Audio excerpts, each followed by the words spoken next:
Well, for one local musician, a painful hand condition threatened to silence his guitar for good. But a little-known treatment using low-dose radiation gave him his music back. Senior health correspondent Monica Robbins has his story.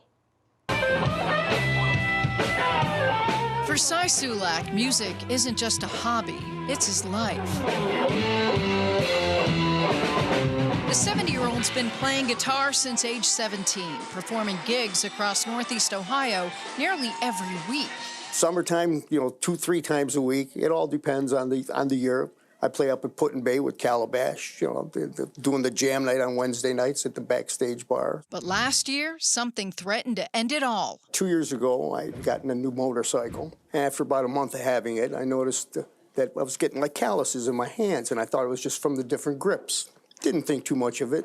And about a month later, it grew to about twice the size. Easily twice the size, and I says, that's not a callus. The painful lump in his palm made it difficult to play guitar or even hold a cup of coffee. What would happen was I'd be playing, and it'd be like almost like an electric shock just shot up my arm. Like somebody took a little knife or a point and just stuck it right in your, and then you would feel it right up into your wrist. Cy was diagnosed with Dupuytren's contracture, a progressive condition where fibrous tissue in the palm becomes thick and tight, forming rope-like cords that can pull the fingers toward the palm. The condition, sometimes called Viking's disease, is most common in people of Scandinavian or Northern European descent. Warning signs include a bump or lump on the palm that doesn't go away, tightness in the hand, or difficulty laying your hand flat on a table. By coincidence? Nursing. Cy works at Cleveland Clinic's radiation oncology department, and while reviewing patient records one day, he noticed something. I see the Dupuytren's, and I said, Dr. Tendulkar.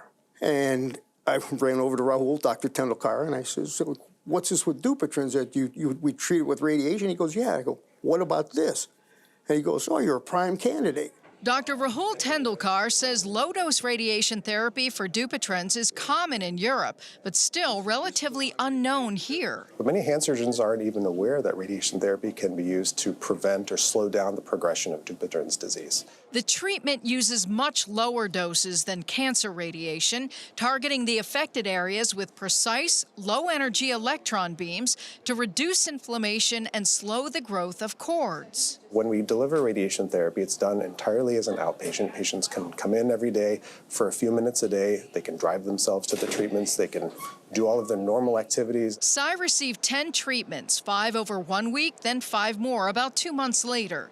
Each session took about 10 to 15 minutes. Within weeks, the lumps had shrunk to half their original size. Within a month after that, it shrunk to half the size that it was, which I was tickled to death. Dr. Tendulkar says the treatment works for about 2/3 of patients and is most effective when caught early, before the condition progresses to a permanent contracture. If this is diagnosed early on and a patient is referred to a radiation oncologist, a lot of our effect is done to try to prevent the development of a contracture, which can be really problematic.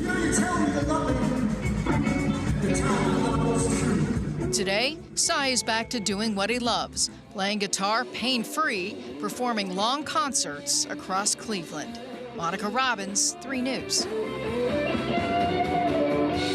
I'm sure much to fans' delight there. Now, ironically, last month, Dave Mustaine, lead guitar player of the thrash metal band Megadeth, announced that he too is dealing with Dupuytren's contracture.